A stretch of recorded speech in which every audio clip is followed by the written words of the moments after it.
So this is the third in our summer series of Poolside Theology, where we invite a member of the congregation to come up and talk to us about their experiences, their journey, what brings them here.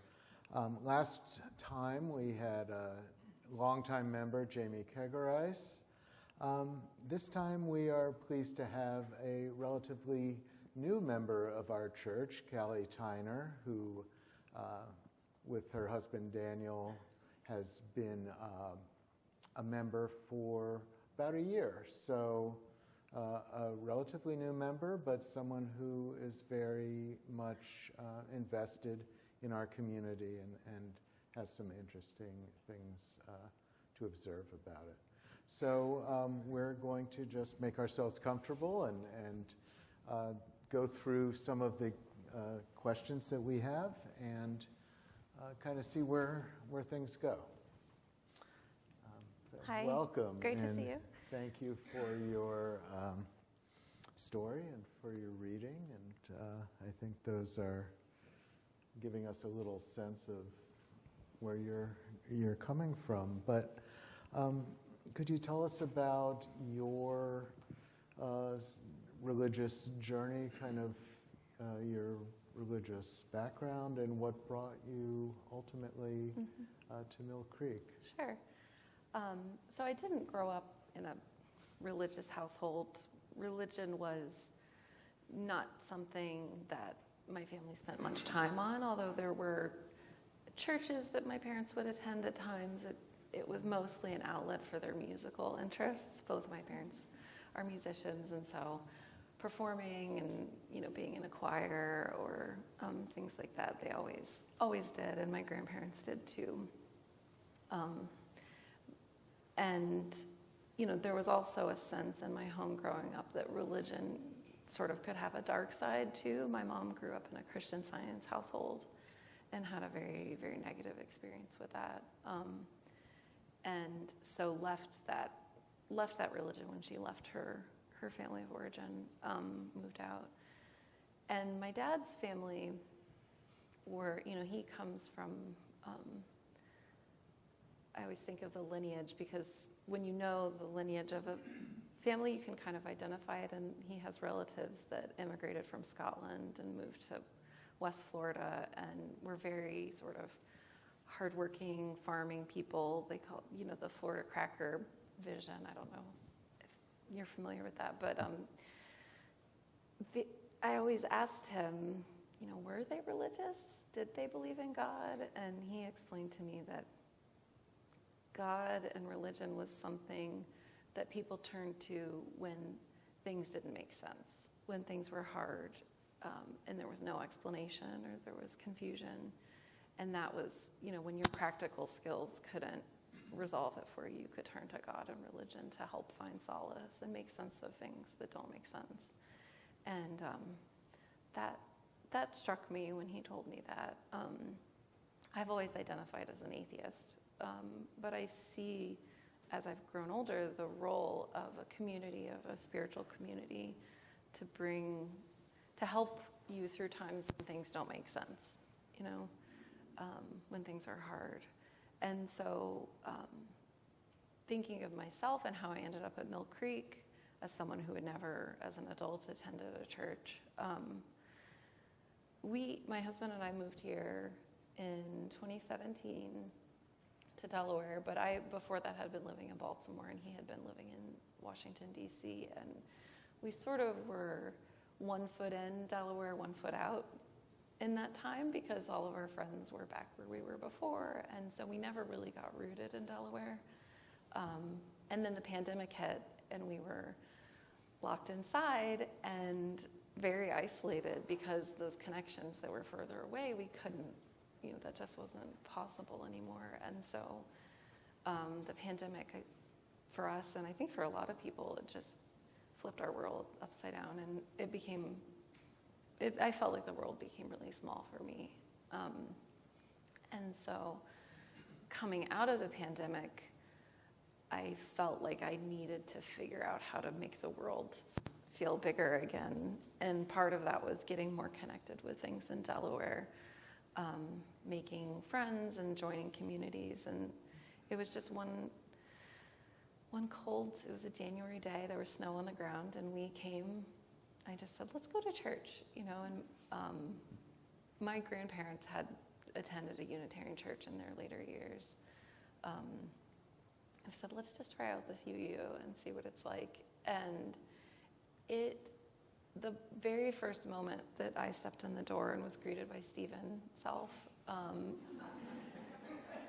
and he said, first off, he looked me in the eye, which when you spend your life on Zoom, like I did working from home during the pandemic, you never really feel seen, And to have people in person looking me in the eye and saying, I'm so glad you're here. I'm so glad to see you. I'm so glad you joined us today. It was like this medicine I didn't know I needed. And then the second thing, I sat down in the service and we got our hymn books. It was like, great, we're going to get to sing. I love to sing. And to just witness everyone in this congregation showing up as themselves, being honest and candid, and bringing their strengths and weaknesses and talents and flaws, and just, we're all standing up singing. Some of us know the notes, some of us don't. We're all trying our best. And there was no sense here of needing to be perfect or needing to, follow some strict definition of the right way to be.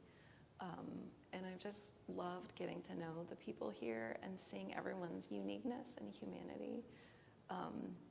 It sort of gave me permission to see my own humanity and to move away from that need to be perfect when you're kind of locked in this isolated world on Zoom, where everyone's filtered and has up a fake background behind them. It's just, so I've loved continuing to come here, and everyone has been so welcoming with our children, and it's changed my life, honestly. So I appreciate the opportunity to share that and sort of thank everyone, because every time one of you says that to me, like, I'm glad to see you, I'm glad you're here, it really, it touches me deeply. So thank you. It's a place where, there are some quirks in our congregation, but what makes people different also can be what makes people special, and kind of looking at what each individual has to contribute to the sort of tapestry of the community. It's great. So what keeps you coming back? Mm-hmm. You and your family. Mm-hmm. Well, I find it such a grounding experience to have a place to be where I know, I will get something out of this experience, whether it's just seeing people in person and having smiling faces looking at me, or if it's the message of the sermon. I get a lot out of the music. The performers that we have are amazing. And then singing myself. I love the joys and sorrows too. It's like a place for vulnerability, and that's why I picked that reading, because I feel like vulnerability is one of the hardest things to do. And it's so easy to close that off for most of the day, And so having a place where people are demonstrating that vulnerability and sharing their gifts and their sorrows, I always feel better after I come here. And I think it's really grounding for my whole family. So that's what keeps us coming back. Mm-hmm. Could you say a little more about vulnerability in kind of our world today? Mm-hmm. I think that I know that there is vulnerability is hard because it's often attacked, right? When you show, hey, this is who I am, this is what I like, then you're opening yourself up to being ridiculed or criticized, told you're wrong for what you like or who you are. And I think that's why these safe spaces where people can really be themselves and show, hey, this is who I am. This is what's important to me, or this is, an important part of my identity. And people here, I have never seen any of that kind of negativity that in my mind was associated with church, probably because of my mom's experiences, which are a lot of, you're doing this wrong, you need to be quieter, or you need to sit straighter, or you need to have the right thoughts or the right ideas. Your ideas are wrong. There's none of that here, and it's so liberating. I read the principles on the wall, and it's just, they're an invitation to be vulnerable and to help those who are vulnerable, to support each other's vulnerabilities. There are a lot of things going on in society now, and with technology and with, Lord knows, politics. But it seems like, as you said, this church and also just the wider UU faith offers a kind of unique, I don't know what, antidote, or I don't know if you used that phrase earlier, to some of the trends that we're struggling. That is a part of what's important about this community to me too, is feeling like there's, feeling so powerless politically and in the larger world, but to at least be part of a community that is kind of trying to move things in the right direction is, and it's, becoming a member and attending church is a way to sort of stand up and say, I want to be counted. I don't just want to be alone in my house having these views. I want to be part of a group that's publicly saying, I espouse these beliefs. Making it part of my life. Yeah, and that we can kind of collectively represent what we believe and hold to be important. What do you hope for the future of the congregation, for the future of the church in months and years to come? And as your family, more of the same. I love the music that we have, and I think that that's an area, if there is interest to grow, like to again maybe have more community involvement in the music. I think in the past there was a choir, maybe. Yes? Okay. I've only been coming since 2024, so. But that might be something in the future, because I know for me the music is a big part of what brings out, sort of heals the spirit, I feel like. And, selfishly, the children's programs I know have been building back up again, and we really appreciate all the efforts that go into that, because I know a lot of people work on that.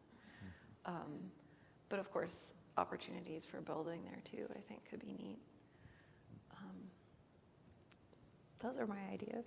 Yeah. And is there anything else that, I don't know, that's on your mind or that you'd like to share? I love being part of this community. I think I've gotten involved in one committee, and that's been really neat to get to know people a little more one-on-one. The service auction was a lot of fun. I know people had said that our first year here and we didn't go, and then it's like, oh, that really was a lot of fun. You're not overselling it. So, no, I just look forward to hopefully seeing my kids grow up as part of this community. So. Well, great. Well, thank you for sharing your thoughts, and we very much appreciate it, and are happy to have you and your family as part of the community.